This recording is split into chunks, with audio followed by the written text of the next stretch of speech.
Everybody's very excited. Good evening, everybody. My name is David Sproles, and I'm the president of the New York School of Interior Design, and I am really pleased to welcome you all to the first program in our fall public program series. So we're starting off with a great one, I think. Tonight we are hosting a conversation between two generations of designers, a veteran furniture designer and a brilliant young interior designer who may be a few years apart in age, but they're really kindred spirits. Vladimir Kagan has been designing furniture for almost 70 years.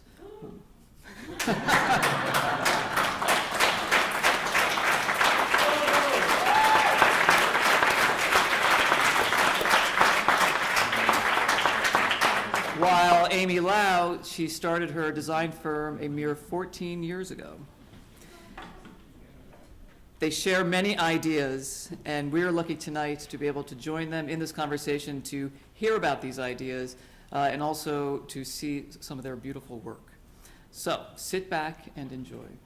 To start, I'm going to bring Judith Gura to the podium. Judith is a consultant for our exhibitions and public programs, and she is going to tell us a little bit more about Vladimir and Amy, and tonight's moderator, Suzanne Slesin. So Judith, it's all yours. We are assuming that because so many of you came here that you know who you're going to be listening to, but I still thought it was worthwhile telling you a little bit of detail about them.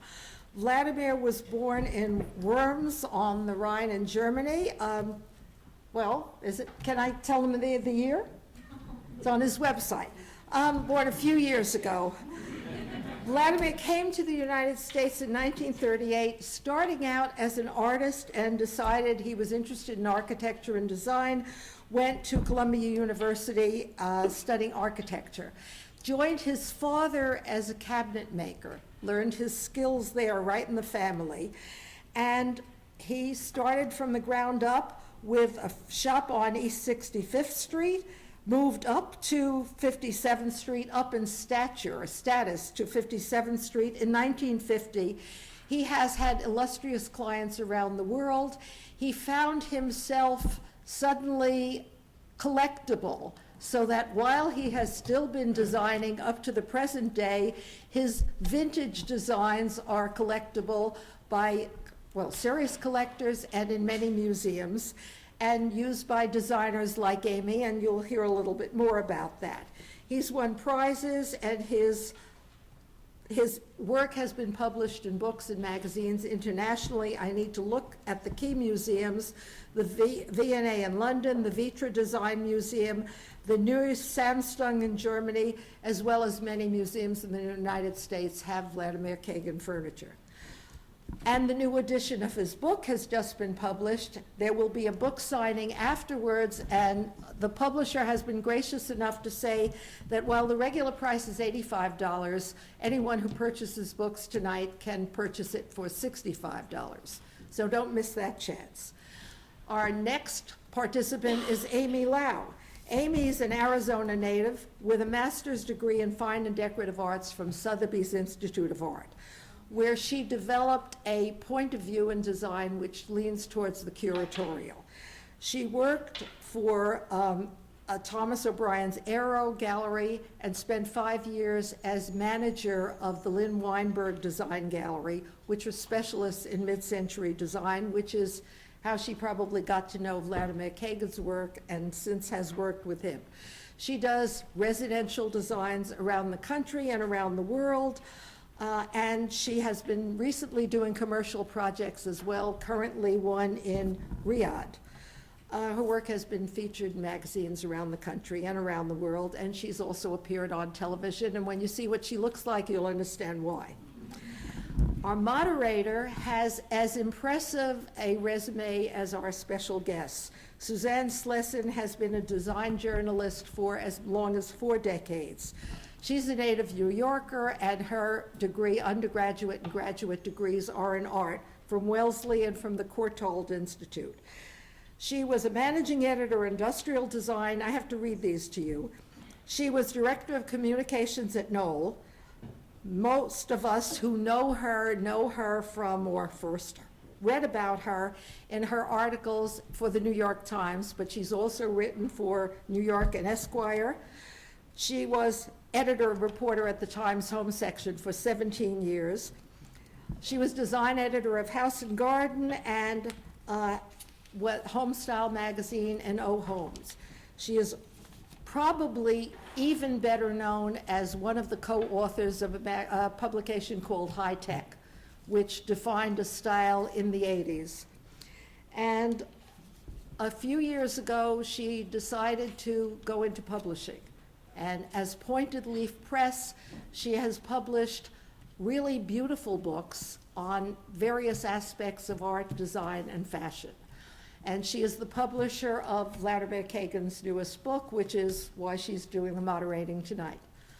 So our guests, please come up to the podiums, not the podium, to the platform.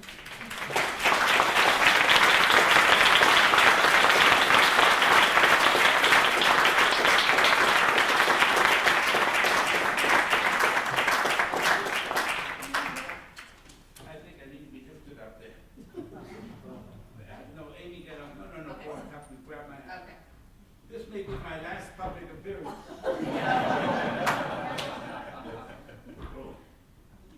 Okay, this is a good one.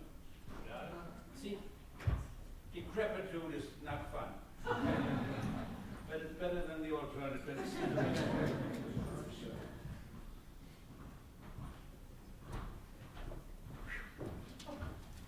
I'm here.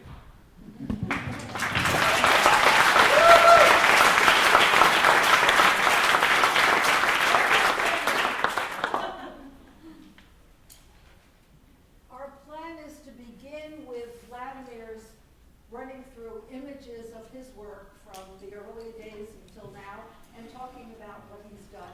And then we'll see examples of what Amy has done, particularly with Vladimir's furniture designs and how they've worked together. The pointer is on the table. I have control. Yes. I seldom get control of anything. So, can you hear me back here if I don't use the microphone? Yes, yes. I have a booming voice, especially if I have a vodka about it. That's after. This is the start of my book, and what influences me in my work is nature. I really, before I ever thought of making furniture, I've always loved to draw trees, and these are leaves and various seed pods, and this is an arm of one of my chairs. So you can see the antecedent where my love of nature reflects itself in my furniture designs. And this is the book, you better stock up on it, you'll never get a better price than this. And I told my publisher I would never sign a book that is sold under the retail price, but for you guys I'll sign.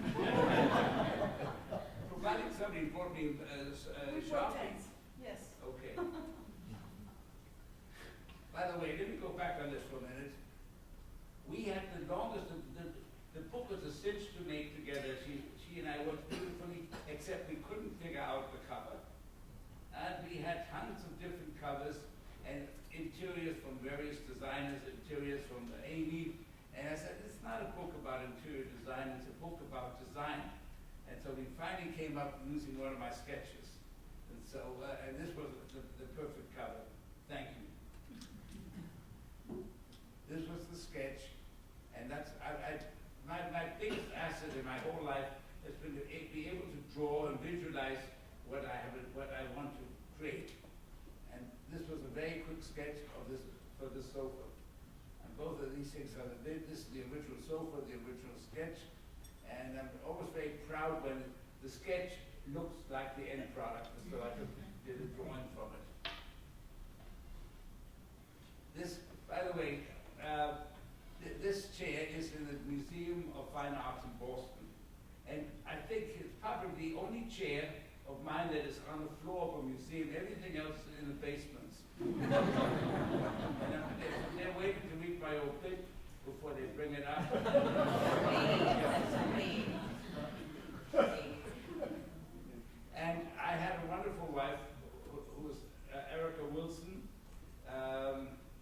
much too young to know of her, but she did wonderful needlework. She was a junior child of needlework, and she had a television series on PBH and BBC and God knows what. And this is the only collaboration that we ever did together.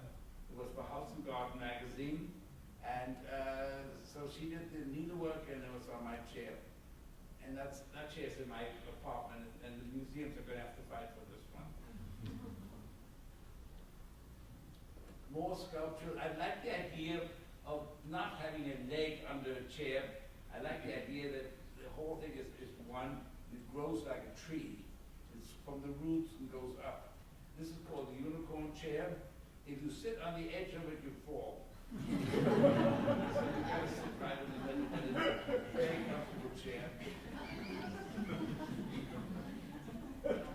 And this is the original photograph of a wing chair. I forgot, it's called the Undine chair. I have trouble naming furniture, and so I pick names of my children and my girlfriends.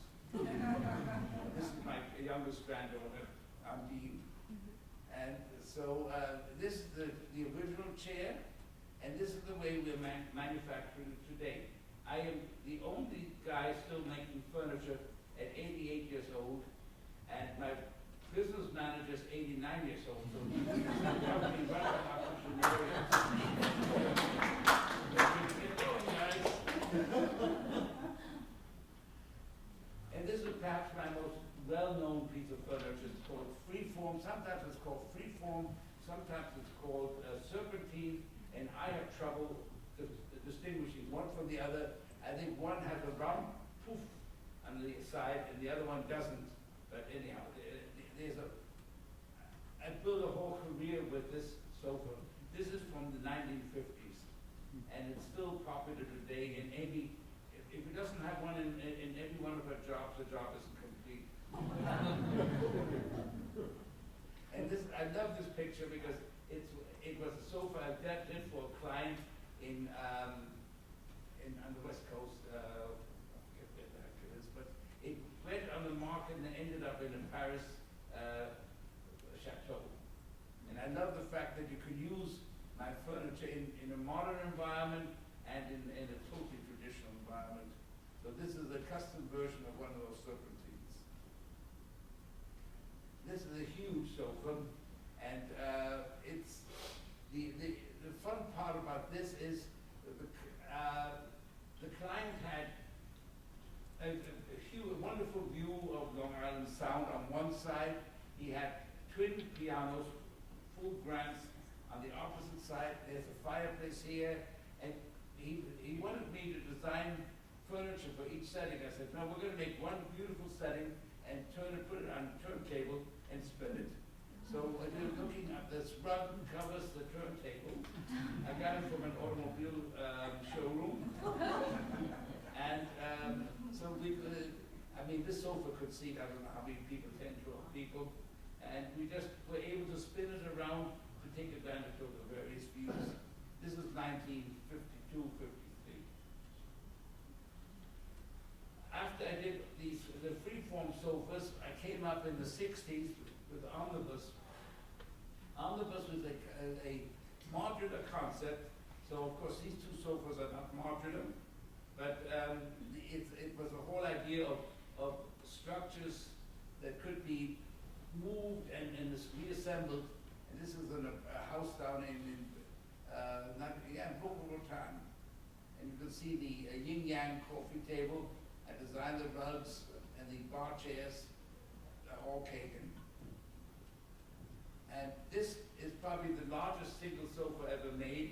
And this is the lobby for the Standard Hotel in Los Angeles, downtown.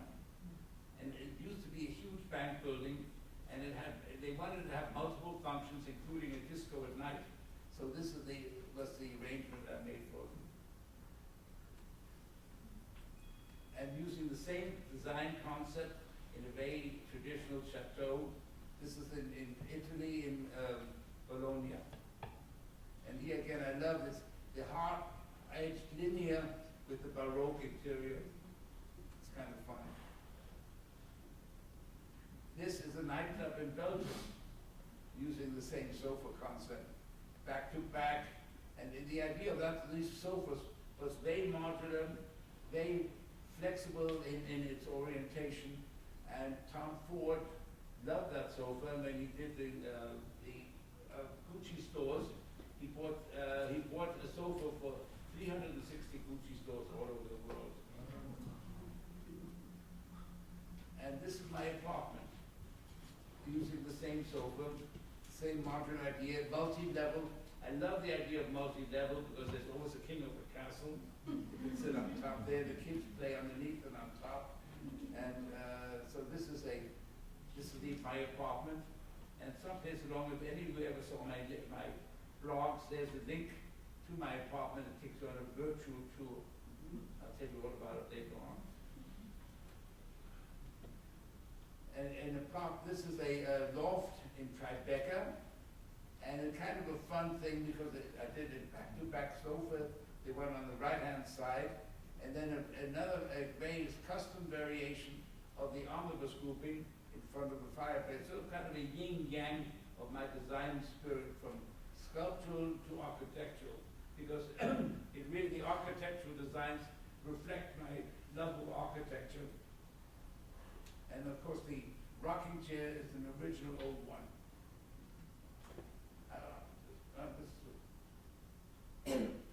This is typical of the 50s designs.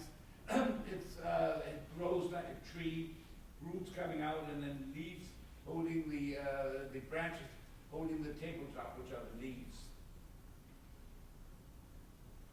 Another variation of the unicorn chair as a table. I'm moving a little faster so I'm not usurping poor Amy's time. And you can feel there the interaction between my designs and nature and the growth elements. By the way, most of this furniture is now, this is the commercial, you better take your notebooks out. Most of the furniture is being manufactured by us now, and my showroom in New York is Pucci, Ralph Pucci on 18th Street. So if you get past the guards on the front door, you can have a lot of fun. Moving away from the sculptural things which were my 50s to 60s, in the 60s, 70s, I became very architectural, and these cantilevered ideas. This is a glass top table that's 10 foot long on a single pedestal. And I've always loved, one of my favorite designs when we moved away from the organic shapes. There's a desk version of the same table. That was my desk from 1970 to 1980. Now this is my first collaboration, major collaboration with Amy. She came to me and she said, I have is he here? I have a wonderful client, but he's very difficult.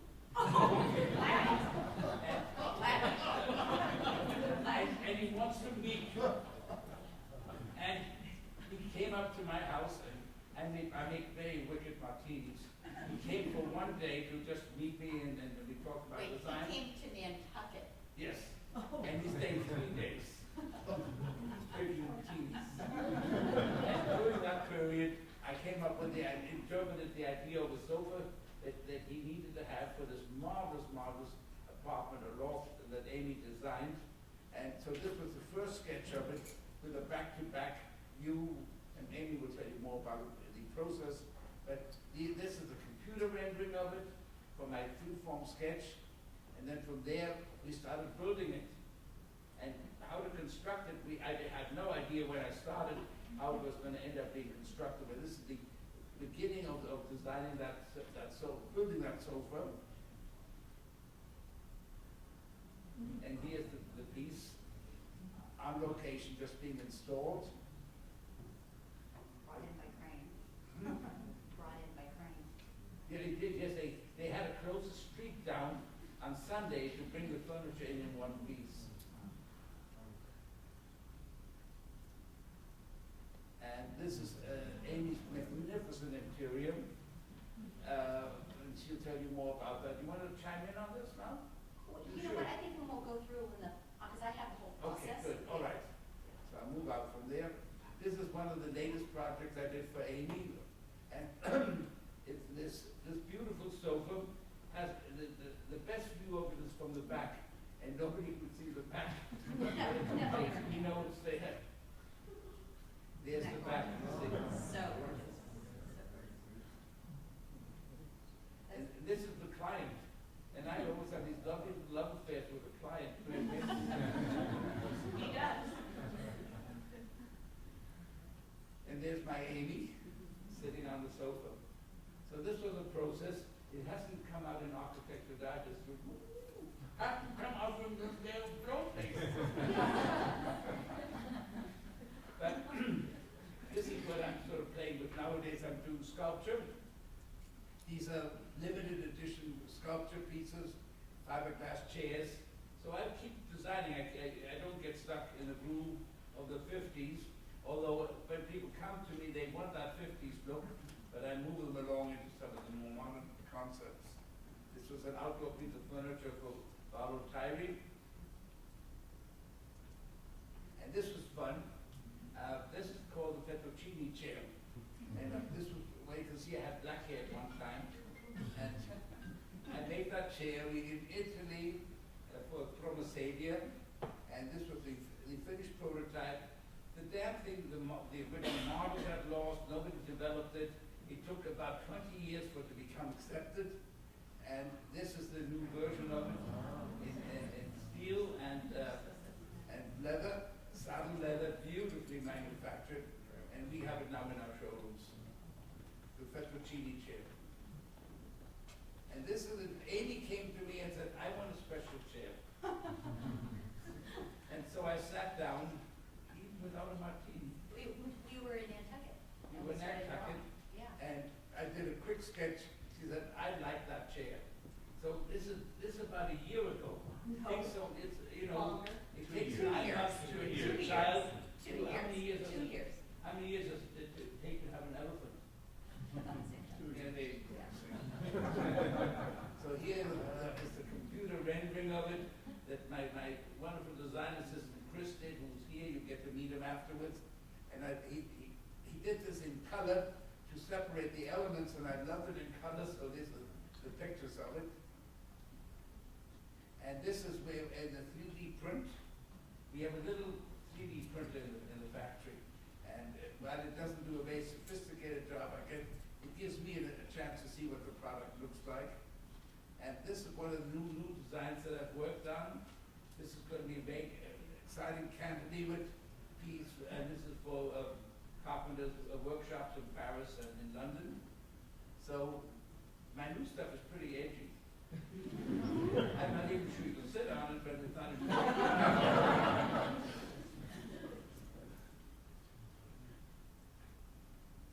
And you know what this is? This is my bragging moment. This is one of my clients, and we were on the set of the Changeling, is it? Yeah, beautiful movie she did. She should have gotten an Oscar for it. And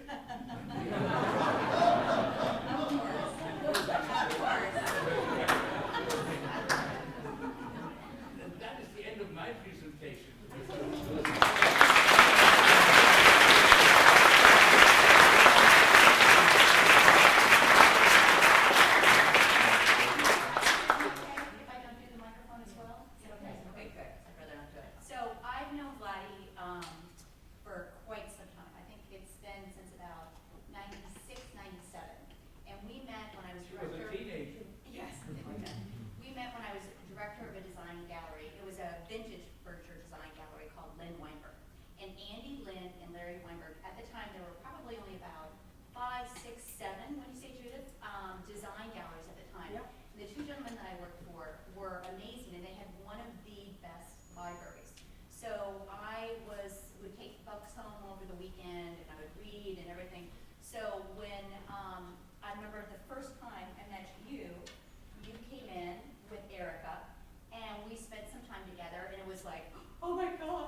he was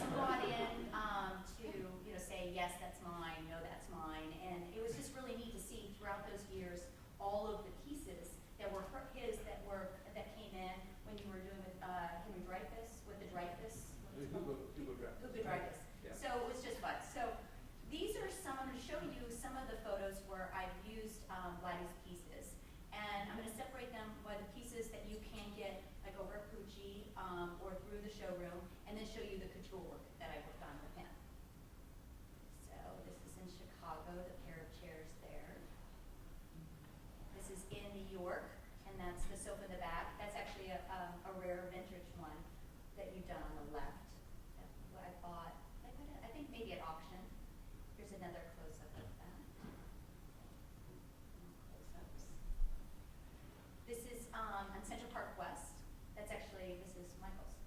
Okay. Yeah, this is his earlier Yeah, apartment. yeah.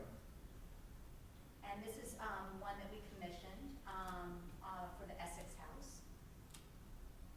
And this was a very rare vintage set where you had done a mosaic tile top That's right. installed on that. And these chairs, which you've just put back into the line. That's right. Yeah. And here's of the same apartment. So yes, I'm a big fan of Vladdy. By the way, that table should have been, it's not a Kagan table. I don't think you know that. How to tell the difference between Kagan vintage and a Kagan wannabe. Wait a second. I think we talked about this, and I think that we went through this. This one's okay. It's okay. Yeah, yeah. It's sanctioned as No, okay. we've been through this. And here's a lounge chair and ottoman he did for some of my clients in East Hampton, which you did a custom one of that with the wood, remember? Yeah. Yeah. And then when I worked on the LA Cavari, the concept store, the sofa there. And so now with our custom collaborations. So we spend a lot of time together, and I like visiting Vladdy quite a bit in Nantucket. And what we do is we just start, he takes out his sketch pad and we start talking, and it's kind of like collage. I move around the floor plan, we talk about things, we go back and forth. And this was for a client of mine in here in New York, and it's for when a double, I don't have photos of it yet because it hasn't been photographed, but it's for a double height ceiling space. And we sat down and we kind of talked about, what we wanted to do on this. And these are the working drawings and the sketches that you can see. So you can kind of see the design process that goes through. So right there, and then we're looking at the joint of the legs, and at that time we had talked about how it was interesting in the back to carry the wood over and then to carry the arm over the wood joint area over the arm. So these are just some of the detailings. So I keep all of these things. And then this is the final And sofa. worth a fortune. So this is the final sofa drawing here, and it's pretty much the same. Then we go through to make sure that things are okay in scale and size. So I work with a lot of templates. So here we are with members of my team, and then you're usually directing me around to do this or that. But you can see we've got the part of the leg that's over there, just to check it, and the sizing and the scale and what we're using. There's another, just so you can see the process. Then this is when after we've done that and it's okay size-wise, we've made a few changes, then you take it into the 3D rendering size, and sometimes he'll do a mock-up of it, and he can do a mock-up of it with clay. He can do it now with the with 3D printer. Yeah. So to really see what's going on. Here we are still in sight. And then this is the final sofa. So what we'll do is I'll go back and forth to his studio. Sometimes we'll make changes here and there as it's going through. I remember here on this one, we sculpted the back a That's little right. bit. We on site there when we did a couple different visits. And then on the arm, we made a couple different decisions after we did that. So here it is, there's this one picture right here, but it hasn't been photographed, you see. And then here's a very happy client.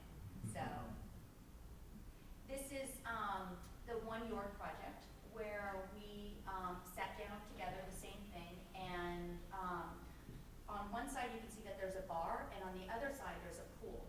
So we wanted the two parts to have a dialogue with one another, the two sofa groupings, but then we wanted them also to start talking to if someone was sitting at the bar, you could sit over there, and if someone was sitting at the pool, that they could look out.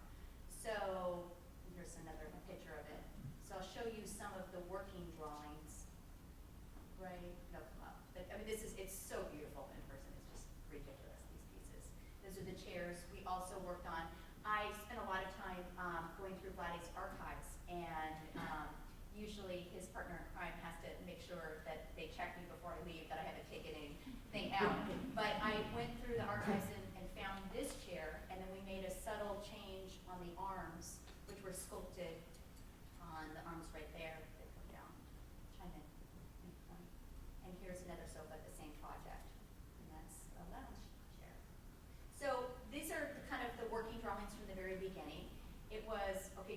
one big huge sofa that's right in the center? Do we do different component parts? You know, you were fooling around with the omnibus. I knew that we wanted wood. Do we want some lucite in there? Is it more all upholstery? So these are just the ones going through. This is before I met the client. Yes, yes. We always do that before, and then so this is the final one right here, and then I have one of the other one. We're really figuring it out on what we're doing. Then on here, we had fabrics that were made in Nantucket, 2 of them that were hand woven.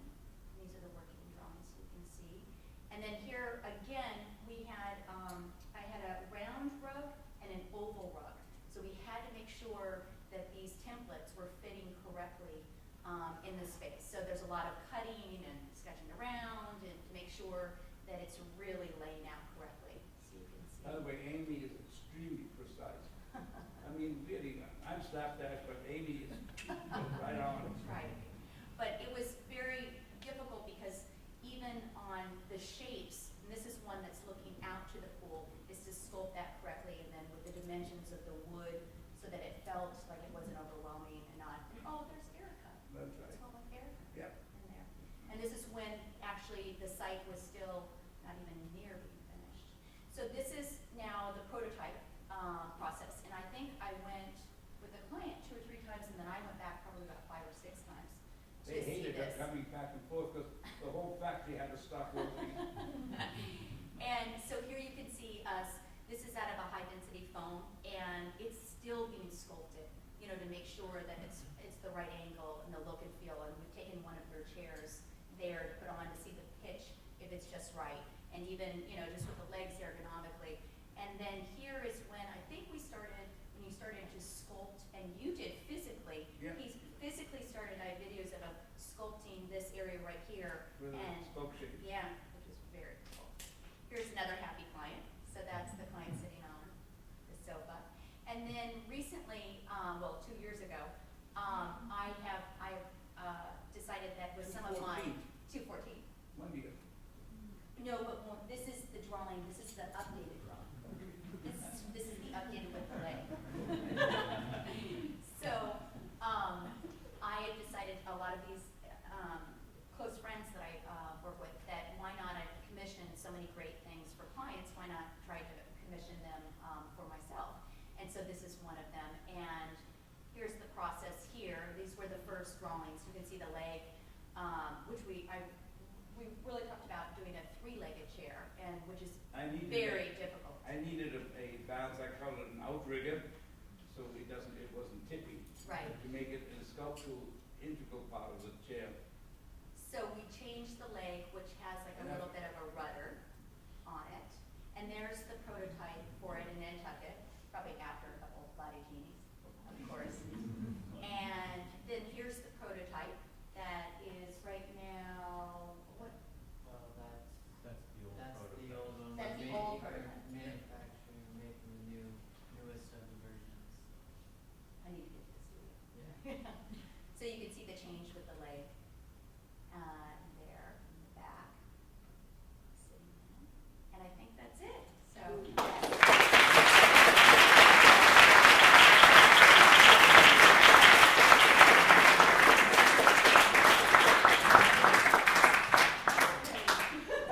Well, Now, I go back much further than Amy with Vladimir. I probably met Vladimir when I was a teenager. when you were a teenager. In fact, I knew his mother, and his mother knew my mother. And when my daughter, who's now 29, was 3 or 4 years old, and we were in Florida, every morning she would wake me up and she would say, I have to swim with Mrs. Kagan. I have to swim with Mrs. Kagan, because Mrs. Kagan in her 90s Yes. was a swimmer and would be swimming in ice cold water at 6 o'clock in the morning. I'm just telling you this because this is the genes that Vladimir comes from. And I'm sitting here listening to this wonderful collaboration, and I've had a wonderful collaboration with Vladimir. But I must say that when he says I never have control, it is a lie.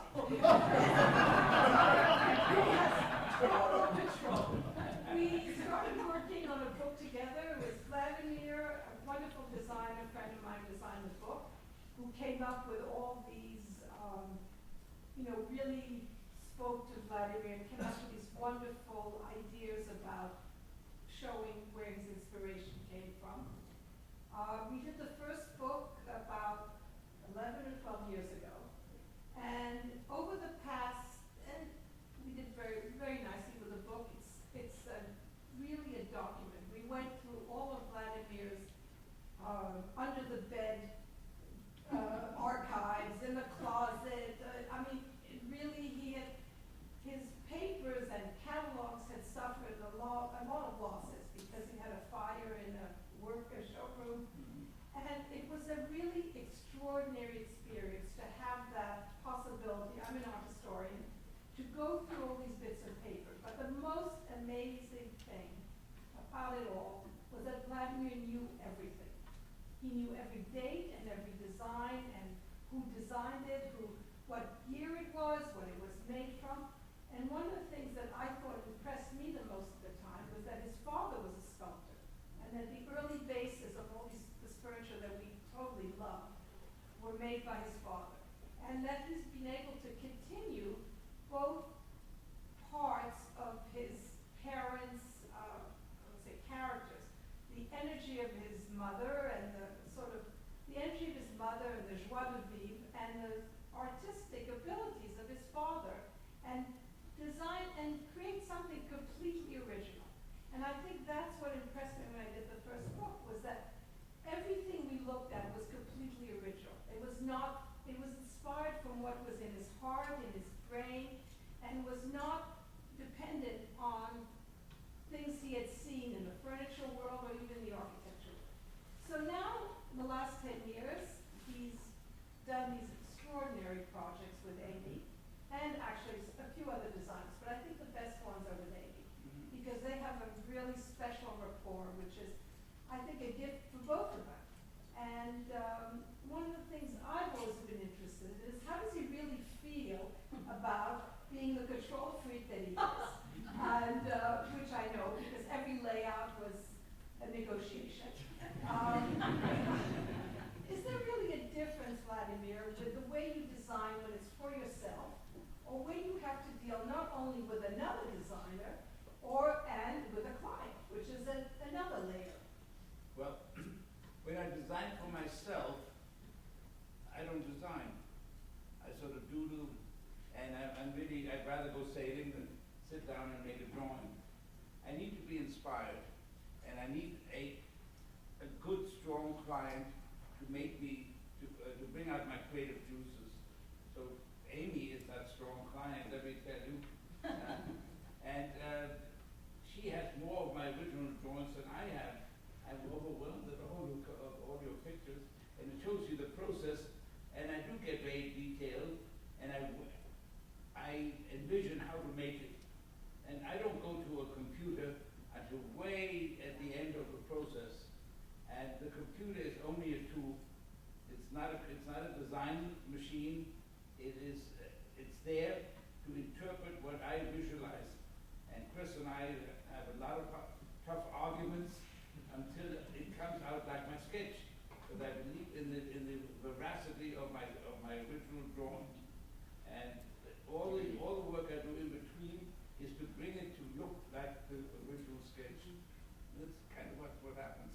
Well, I think what was very interesting when we looked at many of the archives is that the early work, which I am totally in love with, still in love with, was on a completely different scale than what Vladimir is doing now. I mean, it was really furniture. You know, you had a furniture show, you needed 6 chairs, you needed a coffee table, you needed a desk, you needed a bar. You went to the showroom and you bought the piece of furniture. Now his furniture, and working with designers such as Amy, are really installations. They're more than buying a piece of furniture. They're spatially, they take over the space. They're part of the architecture of an interior. And I think that is really a big change in furniture design and in your work. And when we did this version of the book, Vladimir showed me, was so surprising, some architectural sketches that he did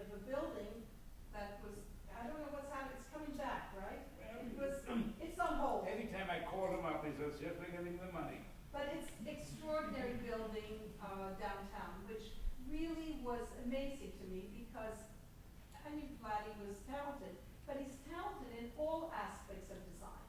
And I think that's what makes him very, very special. And the people who have, who love his work it's a wide range of people. It's not people who, you know, originally it was, oh, I like mid-century and this is the iconic piece of mid-century furniture. It's people who appreciate the craft of furniture making, which has really disappeared to a great degree. And what he's able to combine are these custom pieces, which are one-offs. Don't think you can have one. Don't think about it. And still, he's experimenting with new materials like resin and still creating new shapes. And I think that's what's completely amazing. I mean, Tom Ford was about 15 years ago, he rediscovered or discovered Vladdy. And I think that was very validating. Not only was it a lot of furniture, a big furniture order, which is nice to have, but it was extremely validating because of who he was and his appreciation of what Vladimir did and could do. And now he has, you know, fans all over the world. Zaha Hadid is a big fan. I don't think there's a designer out there who doesn't appreciate his work. So I feel very privileged to have worked with him. And maybe you have some questions that you'd like to ask either Amy or Vladimir. Can I add one thing? Yes. I think the really interesting thing about Vladdy is because like each 10 years, he's done a new, like when we went through, it was more of like landscape forms. Other ones were more geometric. Other areas were very much sculpted. With his background as his father being a sculptor and as a cabinet-making furniture designer, it's so interesting to see where you're at now. You're taking all of these things from all these different generations and applying it and going through with your sketches and then your old-time, you know, kind of modeling with the clays, but then moving it into the CNC and the 3D dimensions. So it's an extraordinary time. But also I think that he was one of the first people to really use lucite in a totally innovative way. And when you go back and you look at, you can't believe this is 40 years ago. We're talking about 40 years ago, 50 years ago. And I think that he has influenced, I would say, 3 generations of designers, but nobody has been able to renew themselves as, if it's not every 10 years, it's every 5 years. And at the beginning, I really feel, maybe it's 12 years ago when we started working, I really, really loved the early things. And I liked less his designs of the 80s, that was me. And now I've come to have another look at them, and I see how innovative they are for their time and how they reflect their time, and yet they still have a thread that goes back very, very far to the beginning. I mean, one of the things we love is that Vladimir has been drawing since she's 10 years old, right? Yeah. And the early drawings are amazing. They're really similar to, you know, it was all there at the beginning. And it keeps coming. I mean, this is not the end of his career. It's not at all. And so many changes have happened in the last few years, and it just gets more, I don't want to say bigger, but more interesting, more intricate, and, you know, all these, and doing it really in a process that's a very old-fashioned process, basically, Yeah. because the computerization and these modeling is at Much the end. comes late at the end. Yeah, Yes. is at the end. And many, many designers do that at the beginning. So, But let me just catch you up for a moment to my darling friend Susan. The first book was called, what was it called? Vladimir Kagan, no, the complete Kagan. It wasn't very far away from my It name. was called the complete Kagan. The complete Kagan. I said right at the beginning, it's not the complete Kagan. And thankfully, exactly as Amy said, every 10 years something new happens in my life. 10 years after the book was published, she ran out of the last book. We did. And she said, Vladdy, you've got to do a new book. I said, oh my God, no, I don't want to do a new book. You've got to, I don't want to republish the old book, let's do a new book. And she's a very tough taskmaster. And she puts deadlines on things and she means it. And she is fabulous that way. I mean, if you don't have deadlines, if you don't have somebody cracking the whip, you go off the deep end. She never allowed that to happen. No, but you also, you know, we came to it because I said, show me what you've been doing the last 2 years. And it was so extraordinary and so different, both in, everything was different about it. The process, the interiors, the materials, and yet it was very Vladdy. It was very Vladdy. So I felt that that was really a reason to do a book again. And so we went through, we made the book bigger. We made the book, I think, better. We eliminated a lot of things that he decided he didn't like anymore. I said, okay, you have to cut 20 pages. He did it. Some of it was hard. And we were really surprised at how many different interiors used this furniture. I mean, this, the modern furniture in the chateau or the Baroque interior is extraordinary. It's not the first time you've seen modern furniture, but his furniture happens to suit it particularly well. And there's a whole generation of younger European designers who revere him and look for his vintage designs to put into both contemporary interiors and antique interiors. So I think he's at a midpoint in his career now.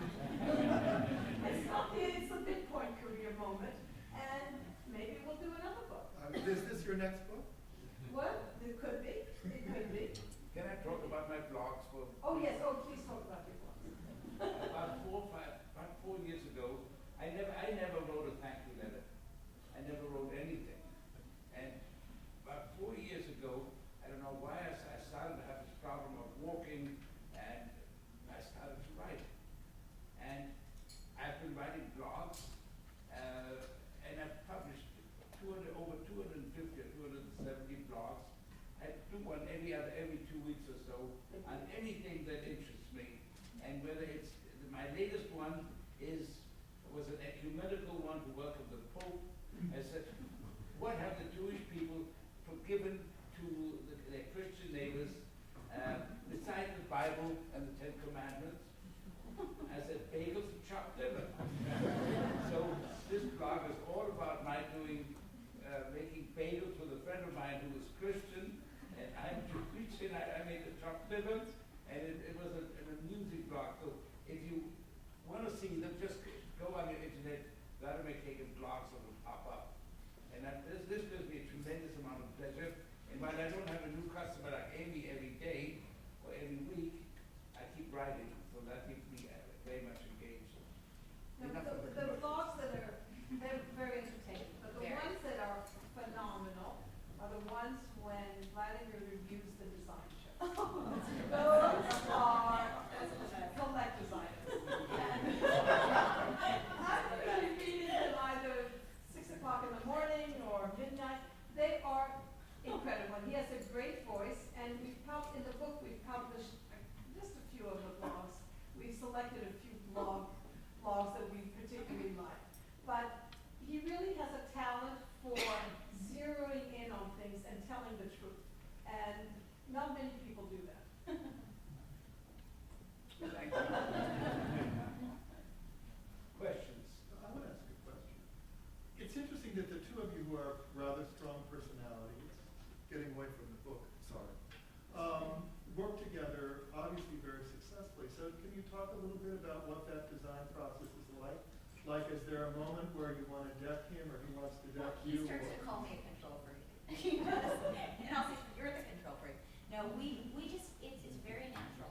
We socialize a lot. And so when we work together, we just sit down and you get the big stack of papers, and I just start to talk and he starts to draw, and then it's very organic, it's very fluid. It's very So nice. you obviously both Well, we'll talk separate back and yourselves forth. from your egos. Yeah, You that's cannot checking the come door. with a preset idea. Yeah, You have to be open. Yeah. we're very And open. then ideas flow in, Impressive. and then Yeah. flow out. And I do a lot of drawings that are sort of dead-end things until you saw the various drawings of the sofas. There were a lot of good designs there. Yeah, a lot. But we honed in on one that was the right one, and we played with it. Maybe he has a whole book of it. You don't even know. And it's a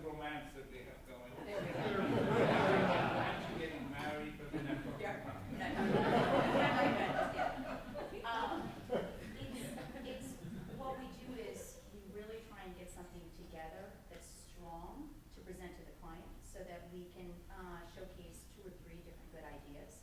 So there's a lot of editing, and then it's the refinement. So it's really going through, and with his critical eye in mind, we just sit there and there are dialogues that go back and forth, and we're like, should that be sculpted more over there? He's like, yeah, maybe you're right. And I said, you know, he's like, should that be over there? Yeah. So it's very natural. It looks fun. It's It takes totally time. fun, but it takes time. It's a lot of work. Yeah. These are highly couture items, you know, they're not for everyone. It's a huge process. The clients have to understand that these are like the heirlooms of tomorrow. So they're not made overnight. I mean, as we know, I probably, with that chair, probably another year. I know, another year, the chairs. And so, you know, it takes a while, but it's precious and it's beautiful and it's. But they're really one-offs. They're one-offs, yeah. And does other work come out of that, or that's just a one-off and you move on to something else? No. Well, let me tell you, that chair, we are at the same time developing a bronze version of it. In limited It's a edition. little dialogue going on. So, And she couldn't pay enough for one design. oh!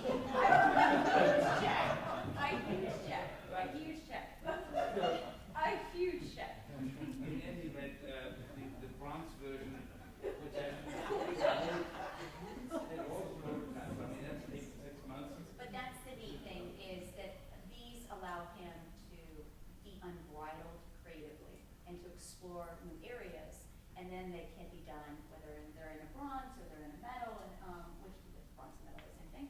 But so it opens up to other things, which is nice. And then, you know, and then it's also, because we spend time going through the archives, a lot of time, is then what chairs you guys maybe want to release for the next coming years, what changes can be made. So it's very fluid and organic. Amy, what was the sort of Speak up time, loudly. what was the time frame from when you first met with the client to then went back to your office, worked on floor plans, ideas, met with Vladimir, back and forth to final installation? The first one that you saw, the 2 big sofas, we did that in a year. I think it was a year. Yeah, about a year. About a year. I very client that if I say something, I have to deliver. So it was a year. And the same thing with the other one. I think the Clarissa sofa, about It was about the same. So we work very quickly. So it's all scheduled. Mine, he doesn't care. So no. No. Every time I pull out that chair, I make changes on it. I know.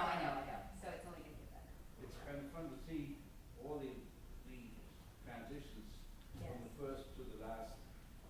There's a gentleman there too. I'm just wondering, how much input does the client have into this process? Because I mean, this is going in their house, they're living there, so does personality kind of affect that, or is yours something? No, the client, it's ultimately made for the client, so 100%. So we're working on, we're looking at, when we sit down, we're looking at the objectives. Okay, what do we need? What is, you know, what kind of materials does this need to be? You know, how's it going to be used? You go through all of those objectives. And then we're narrowing down for the client the 3 best selection choices that he or she can then choose from. And then as you see, both of those clients are very active. And I really like clients that are participatory because I think it creates enhanced value. So if you saw like that, I think Michael was there 2, 3 times. Clarissa, so they're seeing the templates, they're seeing all this, they're very much a part of it. Because these, again, are very It's very important pieces. important to keep the client involved. Yeah, very involved. So it doesn't come as a surprise, and they have fun in the creativity of it. They love it. I mean, So it's a lovely thing to have the client hanging out with him. be part of it.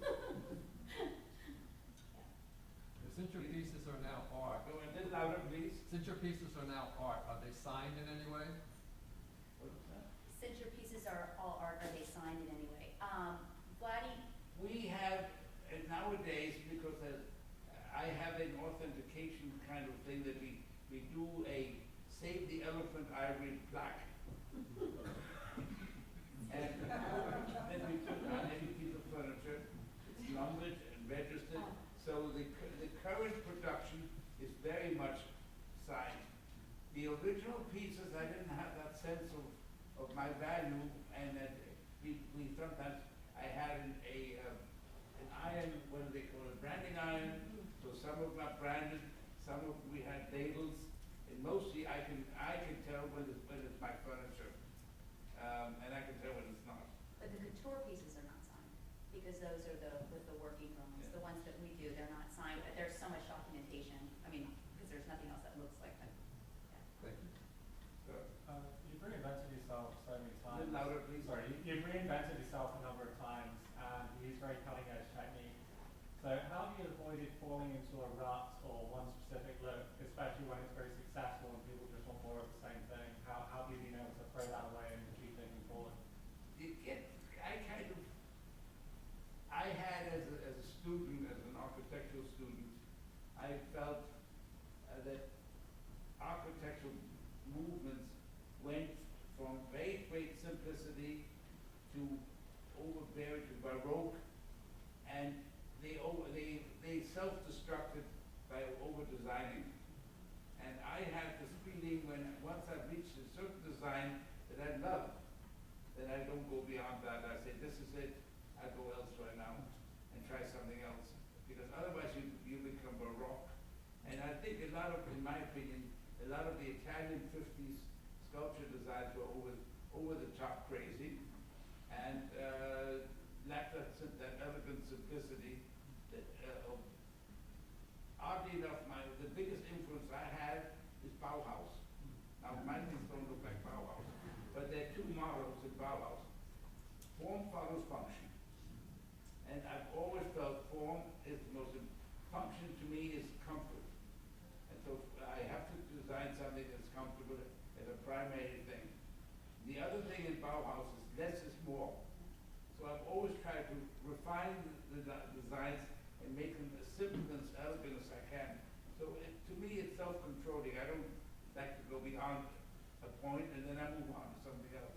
So it feels like you're getting too wrapped up in the details, it's time to move on to something else. Say that again. When you feel like you're getting too much into the detail, it's time to move on to something else and try something new. Well, I'll tell you, the most difficult thing is this, that people come to me, and I think a lot of well-known designers have that issue problem, because I have a reputation for a certain style, and they want me to do it, reinvent myself over and over and over. And that's the most difficult thing, is to make the serpentine sofa, to make the floating sofa different. Like Amy's sofa, the one for the Clarissa sofa, is a variation of the sofa that I made in 1950 on the cover of the book. So it's difficult to become creative and still stay within a certain vocabulary. And I have designs that I've done that were not in this book that you would never think of my designs. So things that was inspired by the Chrysler Building, because my clients like the Chrysler Building and things like that.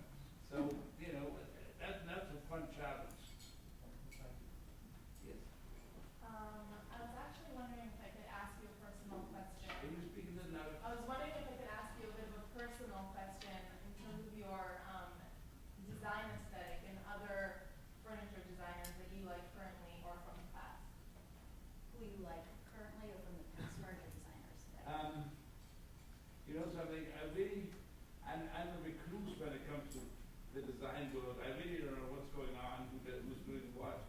And when I have my spare time, I'd rather go sailing or skiing, which was my Read the favorite blog. sport. Huh? Read the Read the blog. blog. I Yeah. think your major influence is nature. I mean, Yeah. you're constantly studying, the limb of a deer, or as you saw, the leaf or something like that. And boats is another thing, the way that they're Yes. formed and edited together, so.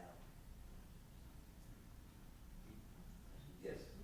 Are you doing sculptures now as Are you doing sculptures now? Only on commission.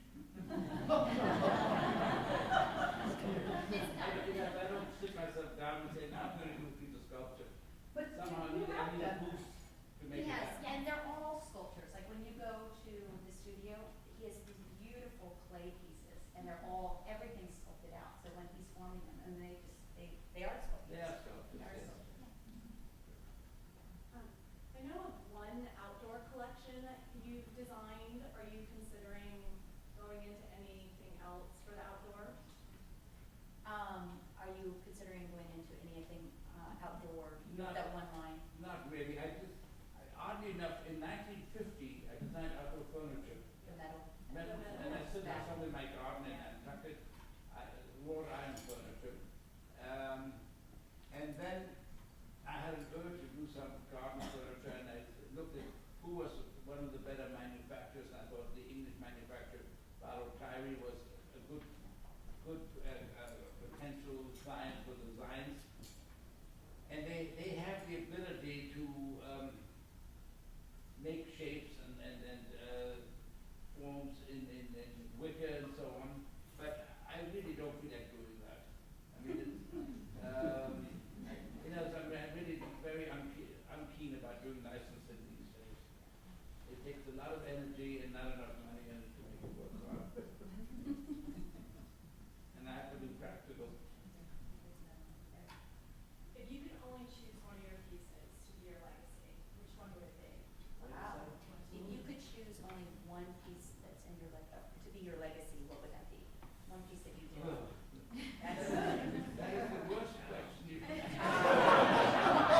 I probably think excuse me, the rocking chair represents the most refined of my sculpture designs, and so I picked that as the one that I think would qualify. By the way, for the person asked about if I like other people's designs, I think that Ronald Rod is magnificent. I think that Wendell Castle is brilliant. So, but these are craftsmen really. They're not sit-down furniture designers. They're artists who make furniture, and I guess I have a great empathy for that. We're starting to do that too. Hmm? You're starting to do that too. Yeah. Where is all your furniture made? What is that? Where is all your furniture made? I have a factory in Clifton, New Jersey, and so it's all, but my offices are there, and I work with 3 or 4 different factories making various components, and then we have our own facility where we assemble it and put it together. And it's all custom made. There's really no inventory. I think we have time for one more question, Judy? Yeah, I think one more question and then book sign. Hi, just out of curiosity, based off of the comment of your pieces being art pieces, when you see specifically like your serpentine sofa in a space, do you envision that as just an object floating in the space? Or I guess my real question is, do you prefer pillows, without pillows, throws, that bottom? I didn't interpret So it. is